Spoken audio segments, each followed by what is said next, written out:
जींद में all India Congress committee के SC विभाग के पदाधिकारियों की बैठक जींद के संत रविदास धर्मशाला में आयोजित हुई।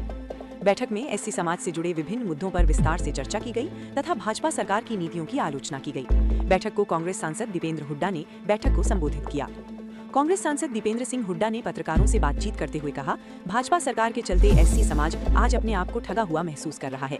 उन्होंने आरोप लगाया कि भाजपा सरकार हमेशा से एससी वर्ग की विरोधी रही है और हरियाणा में कल्याणकारी योजनाओं को बंद करने का काम किया जा रहा है। उन्होंने कहा कि कांग्रेस सरकार के दौरान 4.5 लाख परिवारों को 100-100 गज के प्लॉट देने का कार्य किया गया था। भाजपा ने चुनाव से पहले इस योजना को फिर से शुरू करने का वादा किया था, लेकिन 1.5 वर्ष बीत जाने के बावजूद इसे लागू नहीं किया गया।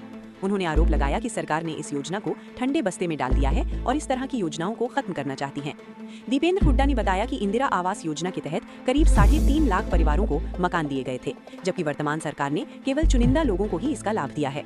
इसके अलावा कांग्रेस शासनकाल में एससी और बीसी वर्ग के विद्यार्थियों को 1 से 12वीं तक वजीफा दिया जाता था, जिसे अब लगभग बंद कर दिया गया है। उन्होंने ये भी कहा कि गरीब परिवारों को पीने के पानी की टंकी उपलब्ध कराने की योजना भी समाप्त कर दी गई है। कांग्रेस सरकार ने doctor Bhimrao Ambedkar national law university की स्थापना की थी, लेकिन भाजपा सरकार ने बाबा साहब के नाम पर कोई नया शैक्षणिक संस्थान स्थापित नहीं किया है। हुड्डा ने आरोप लगाया कि भाजपा ने बाबा साहब के संविधान को बदलने की बात कही थी। देश की 36 बिरादरी बाबा साहब को भगवान स्वरूप मानती है और उनके बनाए संविधान ने देश को एक सूत्र में बांधने का कार्य किया है। उन्होंने कहा कि पार्टी इन सभी मुद्दों को लेकर जनता के बीच जाएगी और एससी समाज के अधिकारों की रक्षा के लिए संघर्ष जारी रखेगी। जो एससी विभाग है एआईसीसी का, आज हरियाणा की यूनिट का उसका आज प्रदेश कार्यकारिणी थी, एससी विभाग की प्रदेश कार्यकारिणी की बैठक थी। इसमें हम लोग सब यहाँ पहुँचे और एससी विभाग के तमाम पदाधिकारी, तो प्रदेश के पदाधिकारियों की बैठक इसे गए, प्रदेश कार्यकारिणी की बैठक थी। तो किस रूप से एससी समाज आज भारतीय जनता पार्टी की सरकार से ठगा महसूस कर रहा है, इन बातों पर चर्चा हुई। भारतीय जनता पार्टी हमेशा एससी समाज के विरोधी मानसिकता भारतीय जनता पार्टी की रही है। ये उनका इतिहास भी बताता है, वर्तमान सरकार की कार्यशैली भी बताती है। विस्तार से उस पर हमने चर्चा करी है और किस तरह से एससी समाज को कांग्रेस पार्टी के साथ जोड़ने के लिए सब प्रयास करें, उन बातों को लेकर आगे।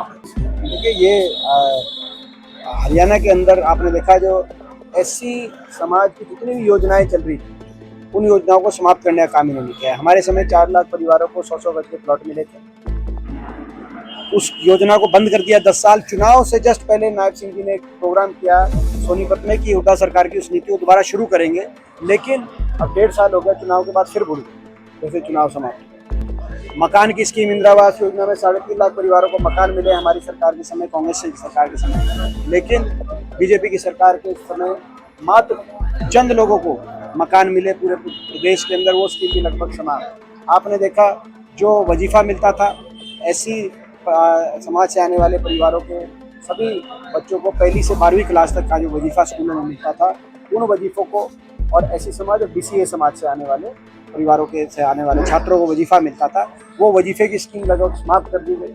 आपने देखा पीने के पानी की टंकी टूटी की जो स्कीम थी, पानी के कनेक्शन की जो मुफ्त कनेक्शन की स्कीम थी, उस स्कीम को समाप्त करने का काम इस सरकार ने किया। आपने देखा हमारे समय बाबा साहब भीमराव अम्बेडकर जी के नाम से नेशनल लॉ यूनिवर्सिटी का स्थापना की गई। इन्होंने कोई एक स्कूल भी बाबा साहब के नाम से बनाने का कोई कार्य किया नहीं, और बल्कि बाबा साहब द्वारा दिए गए संविधान को बदलने के लिए इन्होंने नारा दिया 400 पार का, और उसके बाद जब वो नारा चकनाचूर हो गया लोकसभा चुनाव में, उसके बाद केंद्रीय गृह मंत्री ने संसद में कहा कि कांग्रेस वाले बाबा साहब को अपना भगवान मानते हैं। 30 उनके मन में से बात इनसे 30 से निकली, ये देखो ऐसे जैसे भगवान मानते हैं। तो हम उनको बताना चाहते हैं, बाबा साहब को देश की 36 बिरादरी अपने भगवान स्वरूप मानती है, हम अपना उनको भगवान मानते हैं, और उनके दिए गए ग्रंथ संविधान को एक हमारा अपना ग्रंथ है, देश का ग्रंथ है, जो देश को एक सूत्र में पिरोने का काम, बांधने का काम करता है। तो ये विचारधारा, ये केवल एससी समाज की अनदेखी नहीं कर रही मौजूदा सरकार, ये एक वैचारिक रूप से भी एससी समाज के विरोधी ये सरकार अपनी जो है दिखाती है। यही इन बातों को लेकर हम लोगों में जाएंगे, और आज का हमारा मेन ये था। आईडीएफसी बैंक से हरियाणा सरकार के करोड़ों का दायित्व, ये बड़ा भारी 590 करोड़ की एक बात है। तो केवल ये 590 करोड़ का ही घोटाला नहीं, मानो इसको, इसमें और भी लिख लो। और इसमें आज एक और बात आई है कि फाइनेंस डिपार्टमेंट ने हरियाणा सरकार को वार्निंग दी थी पहले ये हो रहा है। तो कौन से भाजपा सरकार में शामिल लोग कौन इनके मंत्री या नेता ऐसे थे जिनके संरक्षण में सरकारी एम्प्लॉइज ने ये किया है, पूरा जांच का विषय है। ये आज पूरे प्रदेश की जनता जानना चाहती है कि कौन इस स्कैम के पीछे है। सारी बात सामने आनी चाहिए। केंद्र सरकार के पास ये हरियाणा सरकार बजट पेश करेगी थी, तो पहले की हरियाणा अब तो बजट का जो गवर्नर का अभिभाषण हुआ, गवर्नर अभिभाषण में उन्होंने कहा कि भाई 2047 तक हरियाणा को बड़ा अच्छा बना देंगे। तो 2047 तक तो हम ये जानना चाह रहे हैं 2047 जो अभी आगे है, 2026 में क्या करेंगे ये भी बताएं, क्योंकि वो 47 पे आते हैं, कभी कब आते हैं, लेकिन 26 में क्या होगा ये हरियाणा की जनता जानना चाहती है। क्योंकि इन्होंने जो कहा था वो तो पूरा नहीं किया। 6000 बुढ़ापा पेंशन कही थी, वो पूरी नहीं हुई। 2100 हर महिलाओं कहे थे, वो पूरे नहीं हुए। जो इन्होंने कहा था, जो योजनाओं की घोषणा की गई थी, 100 गज की प्लॉट की स्कीम का मैंने पहले ही कह दिया, जो गरीब आदमी के लिए कहा था कि दोबारा शुरू करेंगे कांग्रेस की सरकार की स्कीम, वो अभी तक पूरी नहीं हुई। मनरेगा था, मनरेगा कैंसिल कर दिया। तो हर गरीब आदमी की योजना को समाप्त कर रहे हैं, हर वर्ग को बजट में। किसान के लिए 3100 का था कि किसान को 3100 में धान खरीदेंगे, MSP पे नहीं खरीदा, मुआवजा मिला नहीं। तो ये सरकार किसी वर्ग के लिए वैसी, मैं तो आपको ये कह रहा हूँ कि ये धमकियां जिस तरह से मिल रही हैं, ये कानून व्यवस्था हरियाणा में है गायब, मुख्यमंत्री जी का नाम है नायब। ये स्थिति हरियाणा में आज बेरोजगारी में नंबर 1 हरियाणा है ही, लेकिन वो बेरोजगारी का एक साइड इफेक्ट ये है कि बहुत बड़े संख्या में युवा पीढ़ी अपराध और गैंगस्टर्स और इस तरह की जो है चीजें, असंगठित अपराध आ चुका है।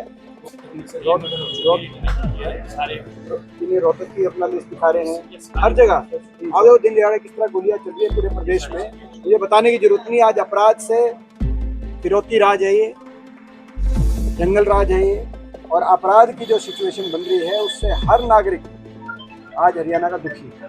राज्यसभा की 2 सीटों को लेकर कांग्रेस का क्या रहेगा? वो कांग्रेस का शीर्ष नेतृत्व करेगा। फिर देखो, उनका तो स्टैंड जो है वो तो गोपाल कांडा बता चुके हैं कि खट्टर साहब ने कहा कि जोर लगवाओ किसी तरीके से अभय चौटाला और उनके लड़के को जिताओ।